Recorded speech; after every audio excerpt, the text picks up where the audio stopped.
सबसे पहले तो बेटा आपको नैफ्थलीन का स्ट्रक्चर पता होना चाहिए कि ये जो आपने नैफ्थलीन लिखा है मैम, इसका स्ट्रक्चर कैसा होता है। देखो बेटा, जो नैफ्थलीन होता है वो बेसिकली हमारी 2 रिंग से मिलकर बना होता है। 2 rings are composed in naphthalene. कैसे? देखिए मैम, इस तरीके से ये जो हमारा स्ट्रक्चर है, किसका स्ट्रक्चर है मैम? ये जो आपने स्ट्रक्चर बनाया है ये नैफ्थलीन का स्ट्रक्चर है। अच्छा, मुझे जरा इसका हाइब्रिडाइजेशन बताओ तो क्या बताओगे मैम? यहाँ पर सारे कार्बन डबल बॉन्ड से अटैच है, यानी ये कौन सा है बेसिकली मैम? ये sp2 हाइब्रिडाइज्ड है।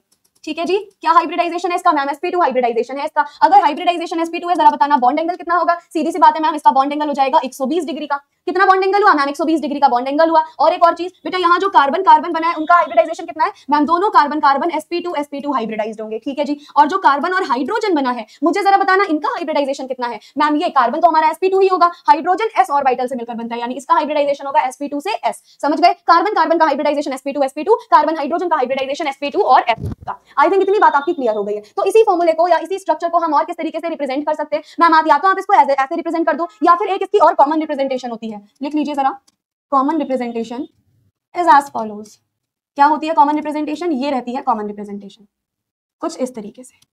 This is the common representation of naphthalene. हम नैफ्थलीन को ऐसे भी बना सकते हैं और हम अपने नैफ्थलीन को उस तरीके से कॉमनली रिप्रेजेंट भी कर सकते हैं। समझ आइए वाली बात आपको? दोनों ही तरीके आपके किसके होंगे मैम? दोनों ही तरीके हमारे नैफ्थलीन को रिप्रेजेंट कर रहे हैं। ये सारी चीजें हमने बेसिकली डिस्कस कर ली हैं। अब हम क्या मूव ऑन करने जा रहे हैं? अब आप फाइनली अपना पहला टॉपिक मूव करने जा रहे हो। पहला टॉपिक हमारे पास क्या होगा मैम? पहला टॉपिक हमारे पास होगा रेजोनेंस। इससे पहले वाली यूनिट में भी बेटा हमने बहुत सारे कंपाउंड्स देखे थे, बहुत सारे हेटेरोसाइक्लिक कंपाउंड्स थे। हेटेरोसाइक्लिक कंपाउंड्स के हमने रेजोनेटिंग फॉर्म भी डिस्कस किए थे। वैसे ही आज हम नैफ्थलीन का भी रेजोनेटिंग फॉर्म डिस्कस करने जा रहे हैं। हम देखेंगे यहाँ पर कितने कितने रेजोनेटिंग फॉर्म होते हैं, कैसे उनमें ए बॉन्ड्स का डीलोकेलाइजेशन होगा, और ये इंपॉर्टेंट भी है। चलो फिर स्टार्ट करते हैं बेंजीन के रेजोनेटिंग फॉर्म से। यहाँ पर बेंजीन का पहला हम अपना फॉर्म बनाकर रेडी कर लेते हैं।